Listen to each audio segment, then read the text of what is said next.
Looks like we climb from here. Keep your eyes open for falling ice. Right.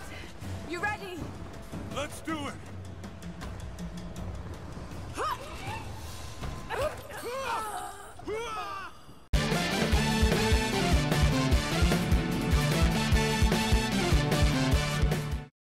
I remember that when the Tomb Raider reboot, remake, pre-sequel, whatever you call it, came out, it made me think how most games still treat their protagonists as 80s action stars.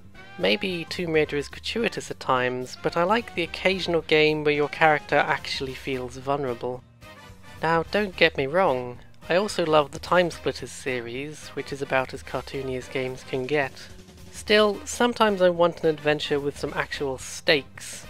A great recent example of a film accomplishing this is Mad Max Fury Road, as the characters get pretty thoroughly beaten up even as they perform incredible feats of heroic violence, but I couldn't actually think of that many games with this kind of vibe. Inevitably, as I use any excuse to talk about it, I ended up thinking about Metal Gear Solid 3 Snake Eater.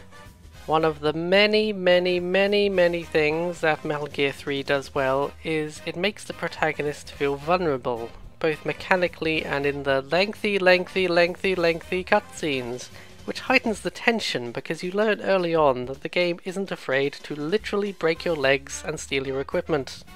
There's even a torture scene later on that's probably one of the most harrowing sequences I've ever seen, which is impressive in a game that also prominently features a man made of bees and a photosynthetic centenarian.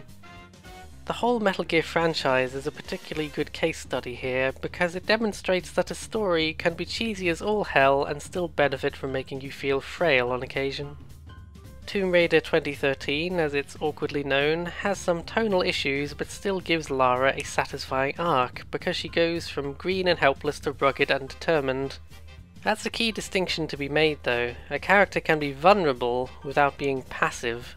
Bravery doesn't mean the absence of fear after all, and John McClane is no less of a badass just because he spends most of Die Hard fearing for his life.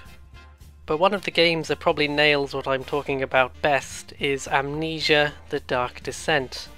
Despite having a modest budget, developers did a stellar job of making protagonist Daniel feel like a fragile human being struggling through a horrific situation, with so many little touches like his gasps of panic and the tactile physics-based nature of the puzzles.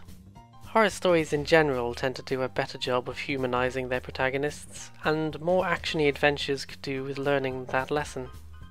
So you can see from the comparisons I've drawn here that making a protagonist, and thereby the audience, feel more vulnerable ties into a story's overall tone.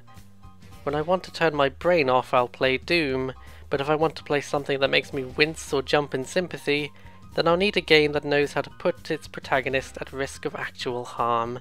Though repeatedly watching Lara Croft tumble off a cliff because I keep fucking up a QuickTime event undermines the mood somewhat.